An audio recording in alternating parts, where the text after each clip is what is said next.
Hello students, welcome back to our YouTube channel study with S cube. तो आज के इस वीडियो में हम लोग डाइवर्जेंस, कर्ल और ग्रेडियंट जो हम लोग वेक्टर में पढ़ रहे थे उसका लास्ट क्वेश्चन हम लोग इसको सॉल्व किए थे।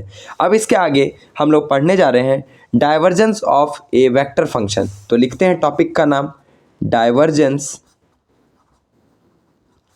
ऑफ ए वेक्टर फंक्शन, ये हमारा टॉपिक का नाम है। तो इसमें लिखते हैं क्या होता है, let F vector is equal to F1 I cap plus F2 J cap plus F3 K cap be a differentiable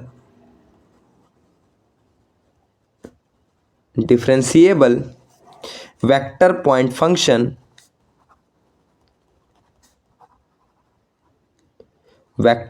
function where F1, F2, F3 are function of x, y, z, then the divergence of F vector is written as divergence of F vector is defined as, यानी हम लोग ऐसे भी लिख सकते हैं और एक तरह से लिख सकते हैं ग्रेडियंट डॉट एफ वेक्टर। अब इसका मतलब क्या है, तो divergence of F vector is equal to, इसी का मतलब क्या है, divergence gradient dot F vector is equal to, gradient का मतलब क्या जानते हैं, I cap del by del X plus J cap del by del Y plus K cap del by del Z, और इसके साथ डॉट करेंगे एफ वेक्टर का। ठीक है, जो कि एफ वेक्टर हमारा दिया क्या है, एफ वेक्टर हमारा दिया क्या है, तो I cap del by del X plus J cap del by del Y plus K cap del by del Z, और इसके साथ डॉट किसका है, एफ वेक्टर। तो एफ वेक्टर हमारा क्या दिया है, ये दिया है, तो F1 I cap plus F2 J cap plus F3 K cap. अब कभी भी हमारा डॉट होता है तो आई के साथ, जे के साथ और के साथ, तो इसका हम लोग लिख क्या सकते हैं, del by del X F1 plus del by del Y F2 plus del by del Z F3 आ गया। तो ये हमारा डाइवर्जेंस ऑफ एफ वेक्टर है। आइए अब इसका हमारा 3-4 प्रॉपर्टीज़ है, चलिए इसका भी हम लोग प्रॉपर्टीज़ को जानते हैं, और इस प्रॉपर्टी को देखकर आपको लगेगा कि हम इसको जानते हैं, क्योंकि हम लोग इसमें हम लोग सॉल्व किए थे। देखिए इसमें सॉल्व किए थे कि नहीं, अब हम लोग उसी को इसमें सॉल्व करेंगे। ठीक है, तो चलिए सॉल्व करते हैं। जो हमारा इसमें पहला थ्योरम है, और इसमें पहले हम लोग लिखेंगे properties of divergence,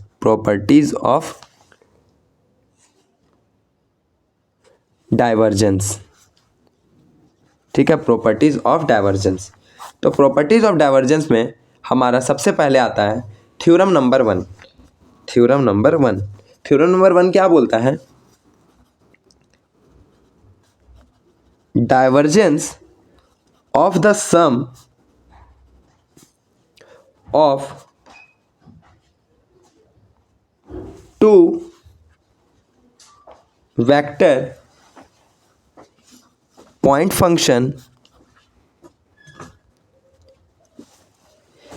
is the sum of their divergence। मतलब इसका कहने का क्या मतलब है कि डाइवर्जेंस ऑफ दो कोई फंक्शन है, ठीक है, वेक्टर पॉइंट फंक्शन कोई दो है जिसका सम कर रहे हैं, यानी कोई एफ है और एक जी है, और इसका जब हम लोग रिजल्ट निकाल रहे हैं तो आ रहा है divergence of F vector plus divergence of G vector. तो चलिए इसको प्रूफ करते हैं। तो प्रूफ में हम लोग लिखते हैं F vector is equal to F1 I cap plus F2 J cap plus F3 K cap, और जी वेक्टर के लिए लिखते हैं G1 I cap plus G2 J cap plus G3 K cap. ये हम लोग लिखें। अब पहले हम लोग निकालते हैं F प्लस G, यानी F vector plus G vector. तो F vector plus G vector निकालते हैं। तो F vector plus G vector तो क्या होगा, F1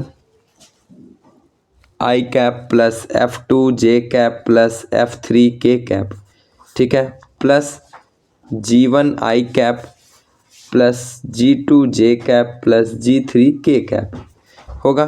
तो I वाला के साथ J वाला के साथ और K वाला के साथ ऐड करते हैं।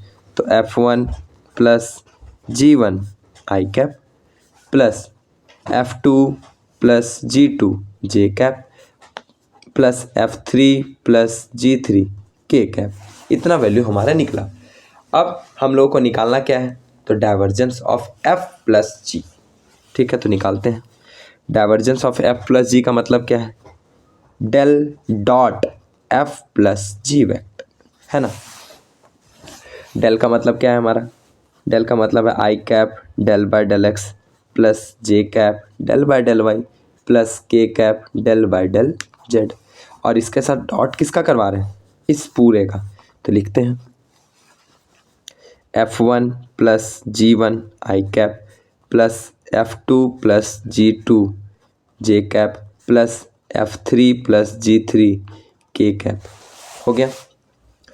अब I के साथ J के साथ डॉट करेगा और K के साथ डॉट करेगा, ठीक है। तो लिखते हैं I cap del by del X F1 plus G1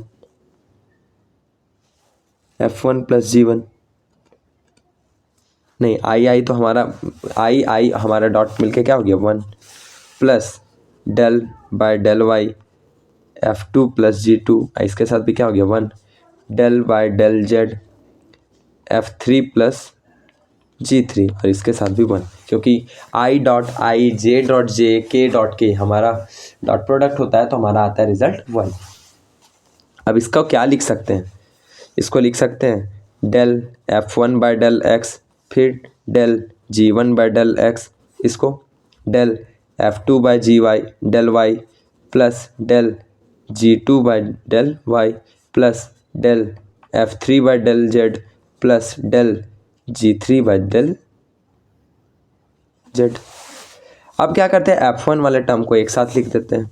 F1 वाले टर्म को एक साथ लिख देते हैं। तो कैसे लिखते हैं, del F1 by del X, फिर del F2 by del Y plus del F3 by del Z plus del G1 by del X plus del G2 by del Y plus del G3 by del Z. अब इस value को हम लोग क्या लिख सकते हैं, डेल डॉट एफ वेक्टर लिख सकते हैं। तो इसके जगह पे क्या आ गया, डेल डॉट एफ वेक्टर, और इसके जगह पे क्या लिख सकते हैं, डेल डॉट जी वेक्टर। क्या यही चीज़ हम लोग को प्रूफ करना था। इसी को हम लोग अनदर फॉर्म में क्या लिख सकते हैं, del dot F plus G vector is equal to del dot F vector plus del dot G vector. ये हम लोग को निकालना था। तो लास्ट में हम लोग लिख देते हैं, लास्ट में लिख क्या देते हैं, इसलिए divergence of F vector dot product G vector F plus G vector is equal to divergence of F vector plus divergence of G vector. और ये हमारा रिजल्ट निकल गया।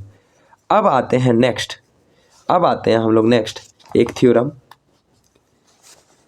जो थ्योरम है हमारा, ठीक है, उसका क्या है, ये थ्योरम नंबर 2 है। बोलता क्या है, divergence F vector is 0 if F vector is a constant vector.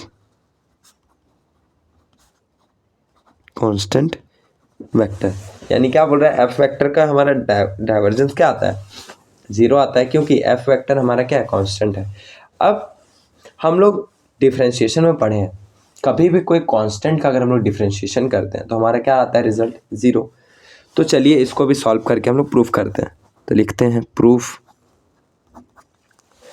लिखते हैं और लिखते हैं del dot F vector. Del का मतलब क्या हो गया, I cap del by del X plus J cap del by del Y plus K cap del by del Z dot product F vector. जब इसके साथ डॉट करेगा तो क्या आ जाएगा, del F by del X plus del F vector by del Y vector del Y plus del F by del Z आएगा। और हमारा क्वेश्चन में दिया हुआ है कि एफ वेक्टर हमारा क्या है, कांस्टेंट है। As F vector is a constant vector therefore del F vector by del X का वैल्यू क्या आ जाएगा 0, del F vector by del Y का क्या आ जाएगा 0 और del F vector by del Z का वैल्यू क्या आ जाएगा 0। Hence del dot F vector is equal to I is equal to 0 plus 0 plus 0, तो इसका पूरा वैल्यू क्या आ गया 0। और ये हमारा क्या किया, आंसर को प्रूफ कर दिया। ठीक है, अब क्या बोलता है कि आपका ये कांस्टेंट वेक्टर था इसलिए हमारा इसका रिजल्ट क्या आया 0। ठीक है, तो ये भी थ्योरम आपका इम्पॉर्टेंट है। ये थ्योरम क्या है, इम्पॉर्टेंट है। तो ये थ्योरम इस डाइवर्जेंस का भी हमारा 2-3 थ्योरम है। ठीक है, और कर्ल में भी मैंने ग्रेडियंट में मैंने पढ़ाया था, उसमें भी 3-4 थ्योरम पढ़ाया था। तो वो सारे थ्योरम्स आपके एग्ज़ाम के लिए इम्पॉर्टेंट है। अब हम लोग फिर मिलते हैं नेक्स्ट वीडियो में, तब तक के लिए थैंक यू। और हम लोग नेक्स्ट वीडियो में इसका कुछ क्वेश्चंस के साथ मिलेंगे। ठीक है, और आप लोग को नीचे डिस्क्रिप्शन बॉक्स में व्हाट्सएप का भी लिंक दिया हुआ, आप लोग व्हाट्सएप पे भी जुड़ सकते हैं। Thank you.